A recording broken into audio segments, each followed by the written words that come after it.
오늘은 성찬 예식을 하는 날입니다. 성찬 예식 그러면 늘 예수님께서 떡을 떼던 장면을 가지고 설교를 하죠. 그러나 그것이 늘 그래야 되는 것은 아닙니다. 왜냐하면 초대교회는 매일 모일 때마다 성찬 예식을 거행했기 때문에 그렇게 할 수가 없는 것이죠. 그저 하나님의 은혜를 다시 한번 기억하며 마음에 새기면서 성찬 예식을 거행하는 것이 사실은 맞는 것인데요. 한국에서는 1년에 한두 번 하다 보니까 늘 그 본문으로 하게 되는 것이죠. 오늘은 저는 요한복음 1장을 가지고 성찬 예식의 말씀을 전하고자 합니다. 오늘 본문 바로 앞에는 예수님이 세례 요한에 의해서 예수님이 소개되는 장면이 있습니다. 세례 요한이 그의 제자들에게 예수님을 소개할 때 이렇게 소개합니다. 보라, 하나님의 어린 양이로다. 하나님의 어린 양이라는 이 말은 구약적 배경을 속에서 살아온 유대인들에게는 굉장히 엄청난 선포가 됩니다. 그래서 안드레와 그 또 다른 세례 요한의 제자들은 주님을 즉시 따라 나섰습니다. 세례 요한은 참 훌륭한 선생님이라고 말할 수 있습니다. 제자들을 교육시키면서 자기에게 메워두지 않고 예수님께로 갈 수 있도록 그렇게 하는 스승이니까 정말 훌륭한 선생님이라고 말할 수 있겠죠. 안드레는 그렇게 주님을 만난 후에 깊은 변화를 경험하게 되고 그 변화에 대해서 사람들에게 말하기 시작했습니다. 그는 사람들에게 말했죠. 우리가 메시아를 만났다. 그리고 그 다음날 주님께서 빌립을 부르셨고 빌립은 또 예수님을 만난 후에 그의 친구 나다나엘에게로 달려갔습니다. 그리고 말했습니다. 우리가 그분을 만났다. 모세가 율법에 기록했고 여러 선지자가 기록했던 바로 그분은 요셉의 아들 나사렛 예수더라 라고 말을 한 것이죠. 하지만 나다나엘의 반응은 굉장히 냉소적이었습니다. 그가 말한 것은 이렇습니다. 나사렛에서 무슨 선한 것이 나겠느냐. 한마디로 나사렛의 모든 역사와 나사렛에 살았던 모든 사람들을 매도해버립니다.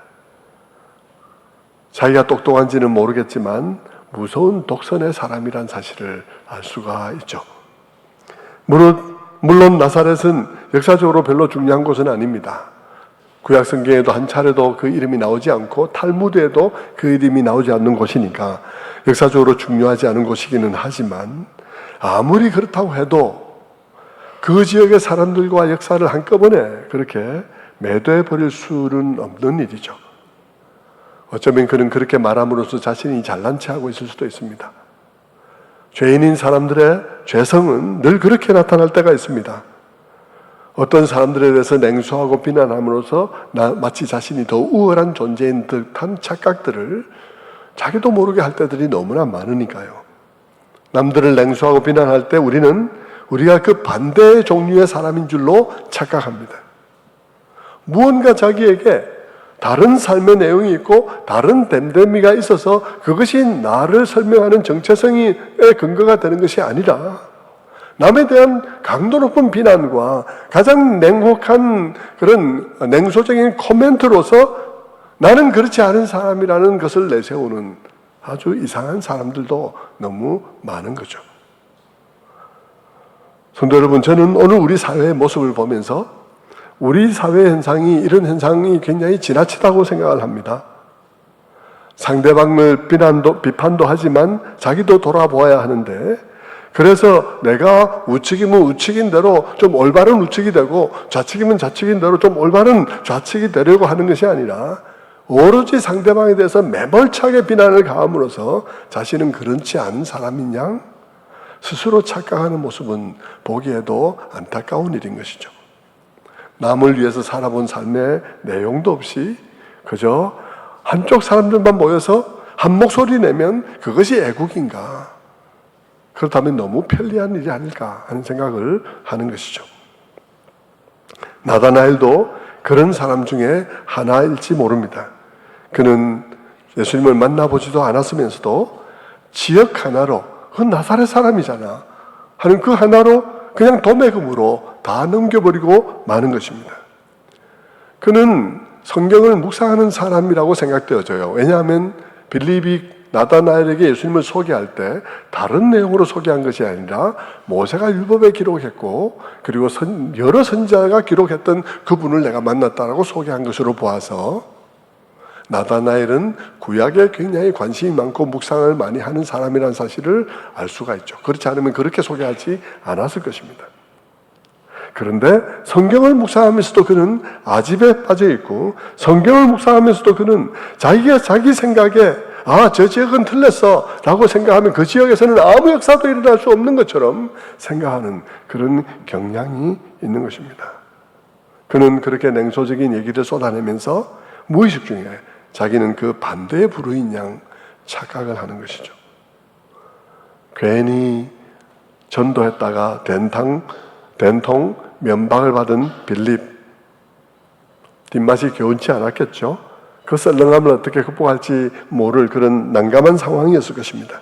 하지만 빌립은 마음이 참 부드러운 사람 같아요. 그는 그 일로 화내지도 않고 속상해하지도 않고 모든 결과를 주님께 맡기기로 하고 그는 얼굴 붉히지 않고 이렇게 말했습니다. 그러지 말고 한번 와봐. 와서 한번 만나봐. 이렇게 얘기를 하죠. 그런데 그 빌립의 그 생각이 맞아떨어진 거예요. 나다나엘이 저만큼 오는 것을 보자 예수님께서 말했습니다. 보라, 이는 참 이스라엘 사람이다. 그 속에는 간사한 것이 없도다. 이렇게 말을 했습니다. 주님은 나사렛 사람이라고 도매금으로 매도해버린 나다나엘을 보면서 아주 긍정적으로 말을 해주었습니다. 도매금으로 무시했지만 몰라서 한 그 말에 대해서 개의치 않고 아주 긍정적으로 말을 해주었습니다. 나다나엘은 빌립이 자기에게 이분을 소개하면서 모세가 성경에 기록했고 율법에 기록했고 선지자들이 기록했던 그 사람이라고 한 바로 그 사람이 자기에 대해서 자기의 냉소에도 불구하고 잘 아는 듯이 좋게 말을 해주는 것을 보면서 감동받았을 것입니다. 그래서 그는 물었죠. 나를 처음 보는데 어떻게 나를 아십니까? 그러자 주님께서는 더욱 확실하게 말씀해 주십니다. 빌립이 너를 부르기 전에 무화과 나무 아래에 있을 때 내가 너를 보았다. 여러분, 우리는 이 말이 무슨 말인지는 몰라요. 이 말이 빌립에게 어떤 의미로 나다나엘에게 어떤 의미로 들렸을지 우리는 모릅니다. 우리는 무화과 나무 아래에 있을 때 나다나엘이 무엇을 하고 있었는지도 모르고, 따라서 우리는 주님께서 하신 이 말이 나다나엘의 속에 무엇을 건드렸는지 우리는 알지 못합니다. 그러나 한 가지 분명한 것이 있는데, 그것은 이 말이 나다나엘에게 엄청난 말이었다는 사실은 알 수 있습니다. 왜냐하면 나다나엘이 이 말을 듣는 순간 바로 무릎을 꿇고 라비여, 당신은 하나님의 아들이요 이스라엘의 임금이로소이다 라고 고백하기 때문이에요. 엄청난 뭔가가 터치가 됐기 때문에 그래 얘기를 했겠죠. 그 터치도 보통의 터치가 아니었을 것 같아요. 주님이 무화과 나무라는 이 키워드를 가지고 얘기를 했을 때 무언가 나다나엘의 마음속에 중요한 것이 건드려졌다고 생각합니다. 그러면서 그는 이 예수님을 보면서 이분이 신적인 사람이구나.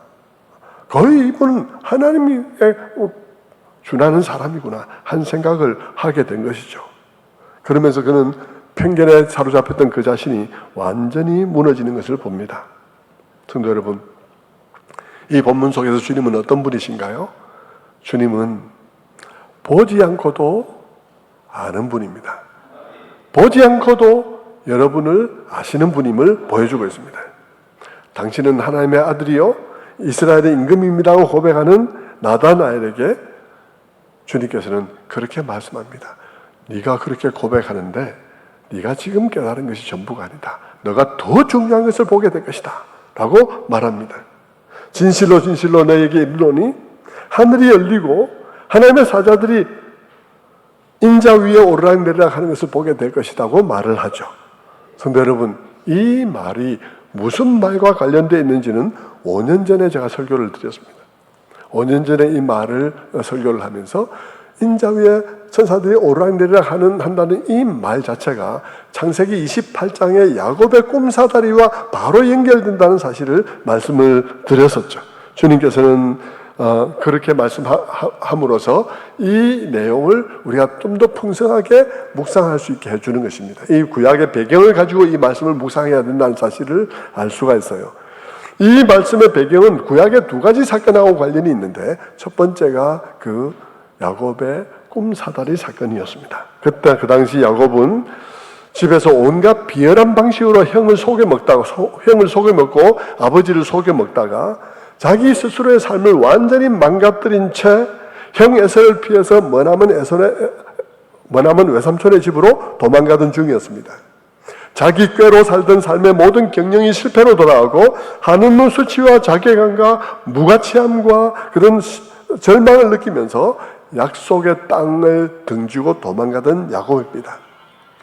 아버지가 받았던 모든 축복을 내가 받고 싶고, 할아버지에게 약속되었던 그 땅을 내가 차지하고 싶었지만, 그러나 그는 그 땅을 포기하고 도망가야 했습니다. 여러분, 자기가 망쳐버린 삶으로부터 도망가고 싶을 때가 있죠. 내가 이렇게 살아고 열심히 살았는데 다 망쳐버렸을 때 그 삶으로부터 도망갈 수 있으면 도망가고 싶은 마음들이 있을 수 있습니다. 자기가 망쳐먹은 삶으로부터 도망가고 있는 이 야곱이 들판에서 지쳐서 잠들었을 때 꿈속에서 하늘문이 열렸습니다. 그리고 하늘이 열리고 산 사다리가 섰는데 끝은 하늘에 닿아 있는데 그것이 야곱이 잠자는 바로 그곳에 사다리가 세워졌습니다. 그리고 그 사다리 위에는 천사들이 오르락내리락 하고 있는 것을 보았습니다.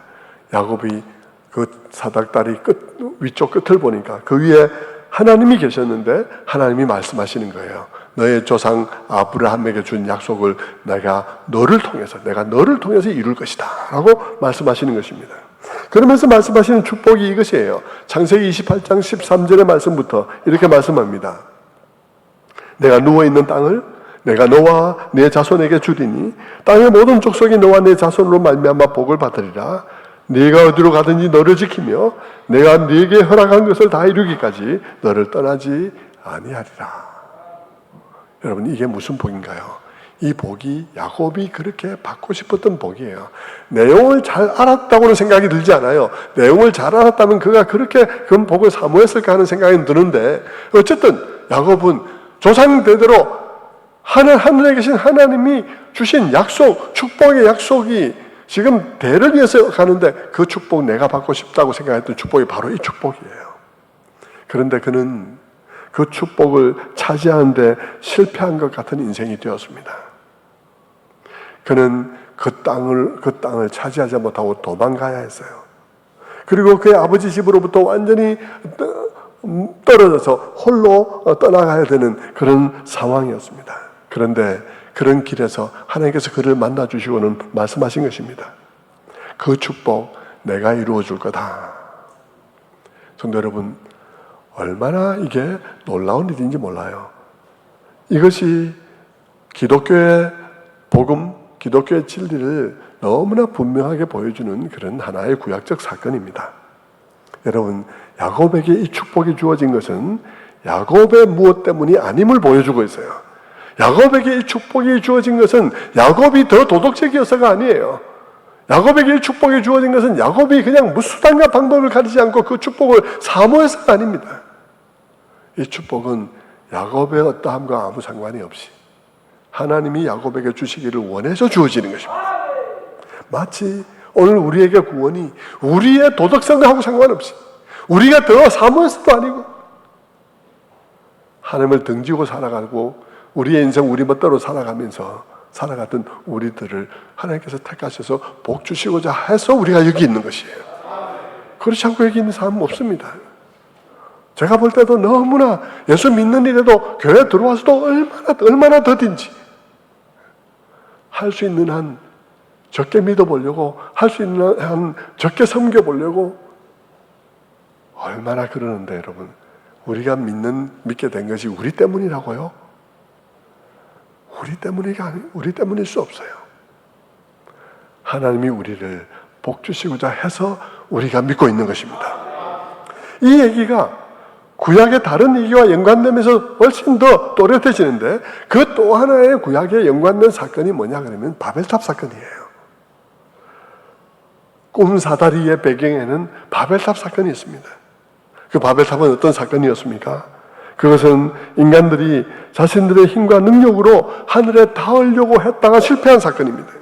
인간이 자신의 문명의 힘으로 혹은 자신들의 이데올로기로 혹은 하나님 없는 자본주의로 하나님 없는 사회주의로 우리가 우리를 구원할 수 있겠다고 생각한 것을 하나님께서 비우신 것입니다.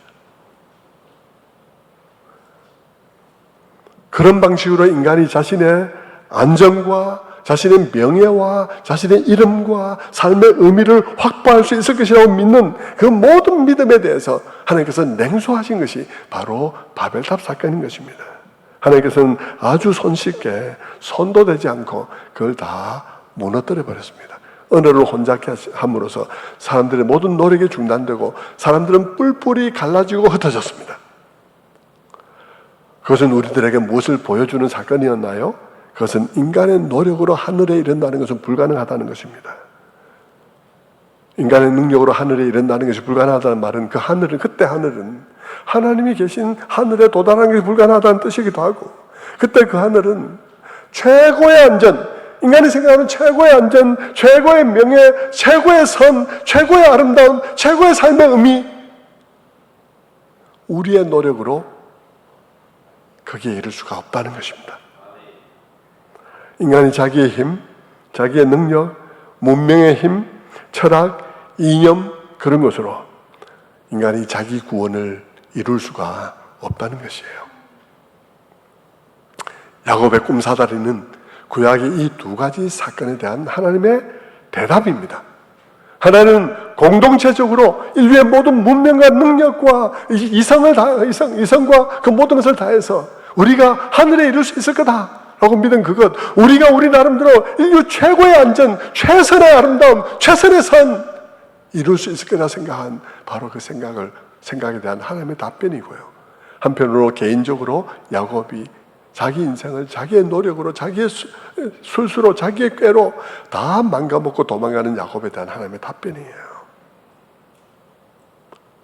인간을 구원하는 참된 구원, 그 구원이 의미의 구원이든 생명의 구원이든 온전함의 회복이든 어쨌든 간에 그 인간의 참된 구원, 그것을 가져오는 참된 종교는 바벨탑처럼 인간이 자기의 노력으로 하늘에 닿으려고 돌을 닦고 자기의 모든 노력을 경주하는 그런 종류의 종교가 아니라는 것입니다.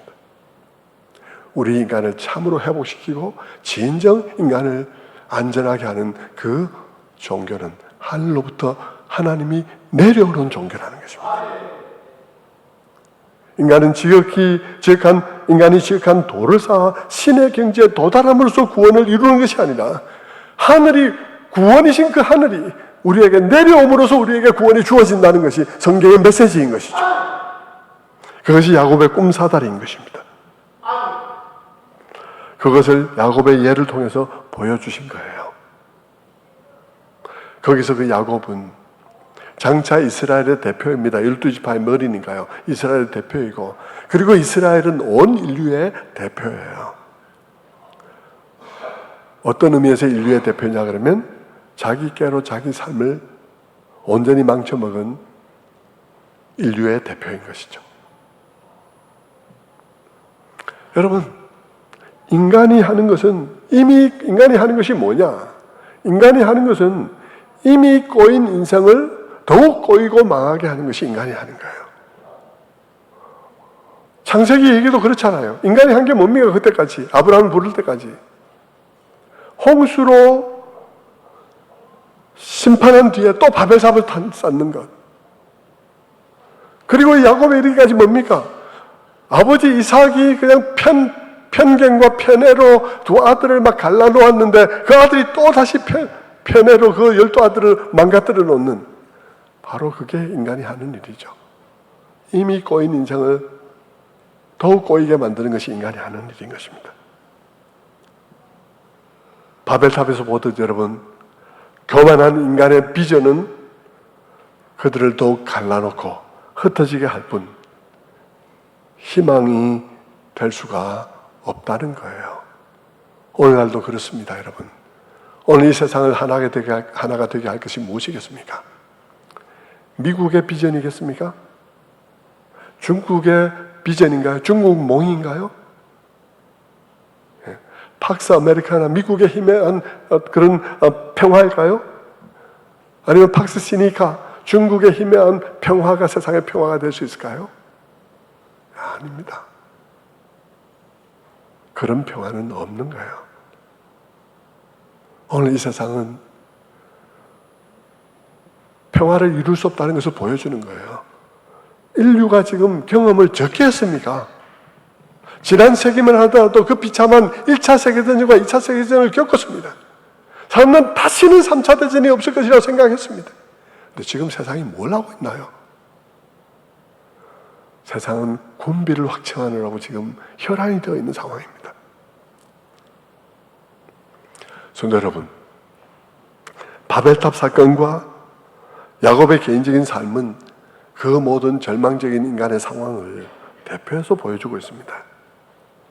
인간의 참된 구원과 참된 평화는 집단적으로나 개인적으로나 그런 방식으로 오는 게 아니라는 것이죠.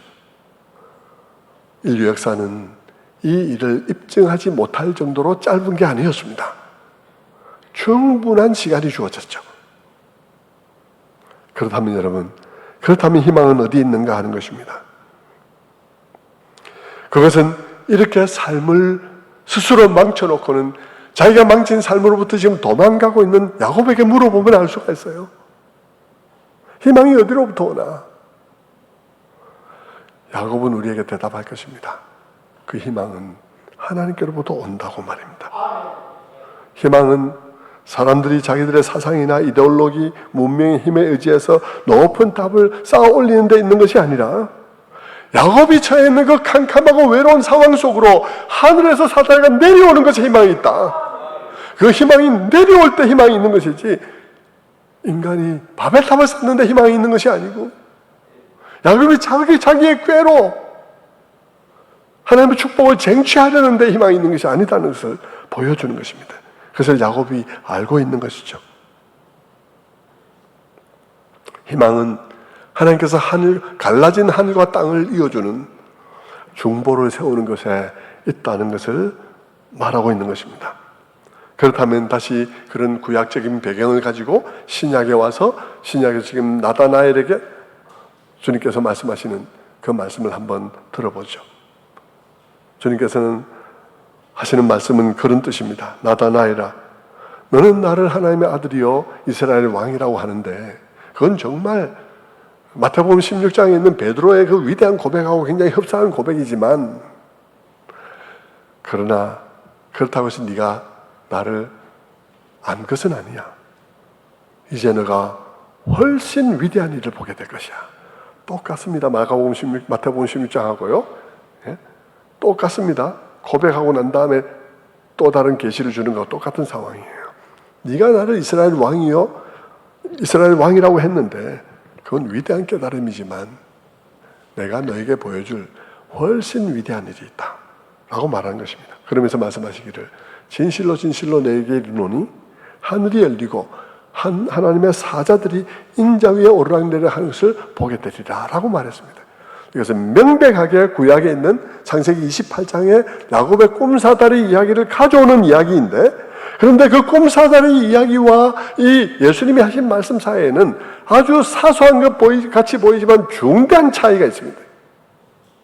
그것이 뭐냐 그러면 야곱이 꿈을 꿨을 때 천사들은 사닥다리 위를 오르락내리락 했는데 예수님이 말씀하실 때 하나님의 사자들은 인자 위에 오르락내리락 하는 것을 보리라 라고 말을 했습니다. 예수님 자신 위에 오르락내리락 하는 것을 보게 될 것이라고 하신 것이죠. 무슨 말이겠습니까? 하늘과 땅을 이어주는 그 사닥다리, 하늘과 땅의 간격을 메워주는 그 사닥다리는 예수님이 이제 곧 이루실 갈보리의 십자가라는 것입니다. 갈보리에 세워지는 십자가가 바로 그 사닥다리요. 그것은 하늘부터 내려와 세워진 그런 사닥다리라는 것이죠. 그 십자가가 하늘과 땅을 이어주고 하나님과 인간 사이의 교통이 그 위에서 회복되어진다는 것입니다. 그 십자가를 통해서 천사들이 오락내리락 합니다. 그 십자가를 통해서 그 십자가 있기에 하나님의 천사가 성도들의 기도를 금향로에 받아서 하늘로 올라가고, 그 십자가 있기에 그 천사들이 하나님의 응답을 받아서 땅으로 내려오는 것입니다. 그것이 가능하다는 것이죠. 그래야 가능하다는 거예요. 그것이 가능하게 되는데 그 일을 네가 보게 될 것이다 라고 말하는 것입니다. 이렇게 여러분, 하늘에 이룰 수 있는 것, 하늘과 소통할 수 있는 것, 하늘을 누리는 것은 우리의 노력이 아니라 하나님의 선물로 내려온 길을 통해서 이루어진다는 것을 말하는 것이죠. 여기서 하늘이란 인간이 갈망하는 최고의 것들을 상징한다고 아까 말씀드렸습니다. 최고의 안전, 참된 안전, 인간의 참된 선, 진정한 명예, 진정한 영광, 인간 최고의 의미, 인생 최고의 의미, 그런 것들을 회복은 지금까지의 야곱의 삶처럼 야곱의 그 사기꾼 같은 경쟁이나 욕망이나 그런 노력을 통해서 이루어지는 것이 아니라 하나님께서 우리의 절망 가운데 내려오시는 일을 통해서 이루어진다는 것입니다. 그 십자가를 통해서 이루어진다는 것이죠. 요한복음 11장을 보면 헬라인들이 예수님을 만나러 오는 장면이 있습니다. 그 헬라인이 예수님을 만나러 왔을 때 예수님께서 이렇게 말씀하세요. 요한복음 12장 32절에 말씀합니다. 내가 땅에서 들리면 모든 사람을 내게로 이끌겠노라. 이 말씀이 한 알의 미랄이 땅에 떨어져 죽지 않으면 한 알 그대로 있고 죽으면 많은 열매를 맺으리라 하는 말씀을 한 그 대목의 이야기예요. 주님께서는 자신이 죽어서 많은 열매를 맺을 것이라는 말씀을 하시면서 이렇게 말씀하는 것이, 내가 땅에서 들리면, 십자가입니다. 들리면 내가 모든 사람을 내게로 이끌겠노라. 이거는 명백하게 바벨탑 사건과 거꾸로 된 사건이에요. 바벨탑 사건은 인간이 하늘로 스스로 하늘에 이르기 위해서 최고의 안전, 최고의 의미, 최고의 그런 명예, 이름 얻기 위해서 스스로 다 쌓아 올리다가 망해버리고, 그들의 모든 비전은 그들의 모든 언어로 말미암아 산산이 깨어지고 흩어져 버렸는데, 그 바벨탑의 저주를 극복하고 이제 다시 그들을 모아서 하나의 인류로 세우는 일들이 어떻게 일어나느냐? 내가 땅에서 들리면 내가 모든 사람을 내게로 이끌겠노라. 십자가가 어떤 사건이냐 하는 것, 그것은 바벨탑의 저주를 회복시키는, 바벨탑의 저주로부터 회복시키는 사건이라는 사실을 말해주는 것이죠.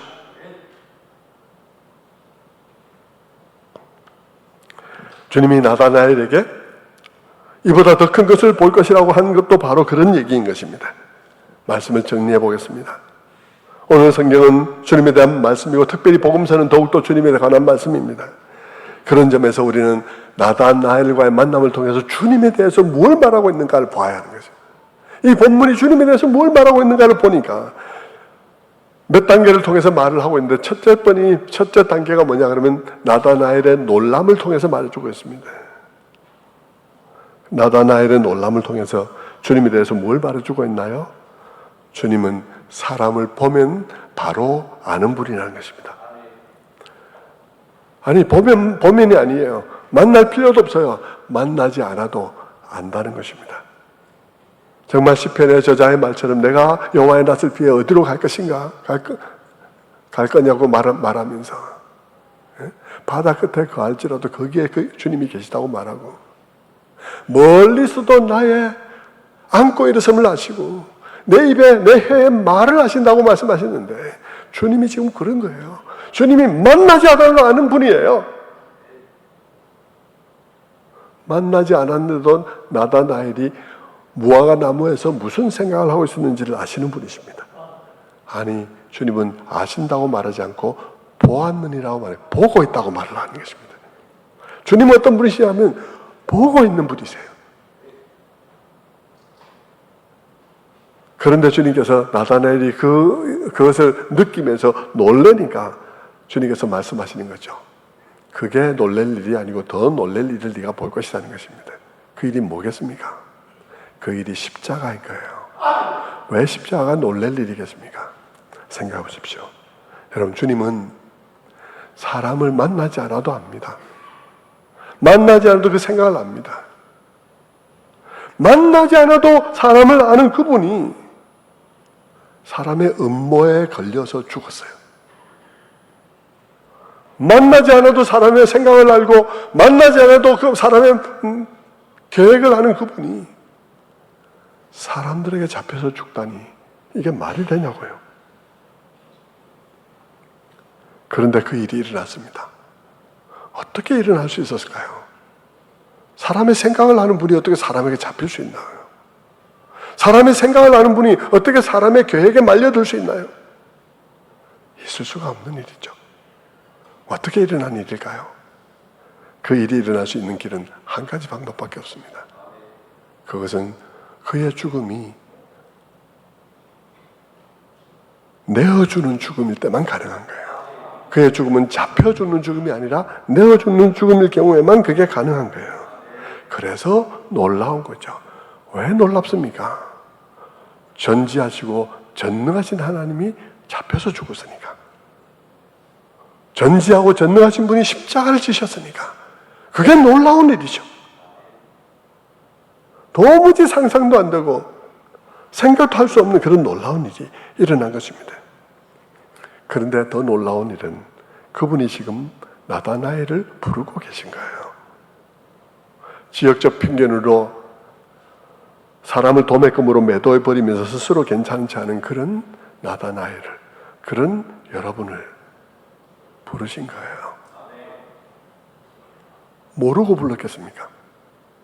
여러분이 그런 사람인 줄, 그런 인간들인 줄 모르고 불렀겠습니까? 알고 불렀다는 것입니다. 모르고 부를 수 없다는 거예요.